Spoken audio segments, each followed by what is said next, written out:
রাষ্ট্র নিয়ে ষড়যন্ত্রের অভিযোগে আটক হওয়া শাওন এবার বললেন দম বন্ধ করা পহেলা বৈশাখ। অভিনেত্রী মেহর আফরোজ শাওন রাষ্ট্র নিয়ে ষড়যন্ত্রের অভিযোগে আটক হয়েছিলেন গত 6 ফেব্রুয়ারি। পরদিন ছাড়াও পেয়েছেন। এরপর 1 মাস দেশের কোনো ইস্যু নিয়ে সেভাবে লিখতে দেখা যায়নি অভিনেত্রীকে। তবে এবার পহেলা বৈশাখ নিয়ে লিখলেন শাওন। ভারতীয় সংবাদ মাধ্যম আনন্দবাজারে শাওনের দীর্ঘ একটি লেখা প্রকাশিত হয়েছে, যেখানে উঠে এসেছে পহেলা বৈশাখ নিয়ে ক্ষোভ। শাওন লিখেছেন, এমন দম বন্ধ করা অবরুদ্ধ পহেলা বৈশাখ দেখিনি, কখনো দেখব বলেও আশা করিনি। আসলে ছোটবেলার সঙ্গে জড়িয়ে রয়েছে রমনা বটমূল ছায়ানটের গান। ছোটবেলায় ছায়ানটের গান দিয়ে শুরু হতো দিন। সবাই মিলে রাস্তায় ঘুরে বেড়াতাম, রং বেরঙের মুখোশ কিনতাম, যেদিকে তাকাতাম সেদিকেই লাল সাদা। মনে হতো গোটা বাংলাদেশটা ঝলমল করছে। ঝলমলের শহরে পহেলা বৈশাখ উদযাপনটা এমন হয়ে যাবে সেটা ভাবিনি। বৈশাখের নাম পরিবর্তন প্রসঙ্গে শাওন বলেন, চারপাশে বৈশাখের নাম পরিবর্তন নিয়ে নানা কথা শুনছি, তবে এর বীজটা মনে হয় আগে থেকেই রোপণ করা হয়েছিল। এখন নামের মধ্যেও ধর্ম খুঁজে বের করা হচ্ছে। আনন্দ শব্দটার মধ্যেও চাইলে অনেক কিছু খুঁজতে পারেন।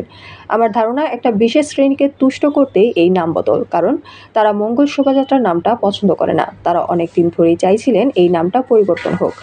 রাজনৈতিক পটভূমি পরিবর্তনের কিছু না কিছু রদবদল হয়, কিন্তু আমরা যা ভেবেছিলাম তার থেকে অনেক বেশি পরিবর্তন হয়েছে।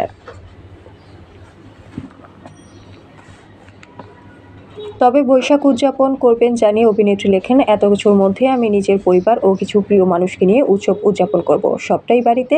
যে কোনো উৎসবের সঙ্গে খাওয়া দাওয়া ওতপ্রোতভাবে জড়িয়ে থাকে। তবে ইলিশ পান্তা খাবার পক্ষপাতী নই সেভাবে, বরং অনেক ধরনের ভর্তা ও দেশীয় মাছ খেতে ভালোবাসি। আসলে এই দিনটাতে ঘরটাকেও সেভাবে সাজাবো। নিজের ও ঘরের মধ্যে সেই দেশীয় সাজকে অগ্রাধিকার দিয়ে থাকি।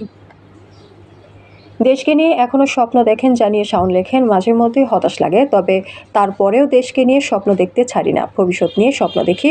তবে একটা জিনিস বড্ড ভাবায়, বাংলাদেশে মব সংস্কৃতির চল শুরু হয়েছে, যাকে বলা হয় উত্তেজিত জনতা। তবে এটাও ঠিক, জনতা নিজে নিজে উত্তেজিত হয় না, পেছনে কোনো না কোনো ইন্ধন থাকে।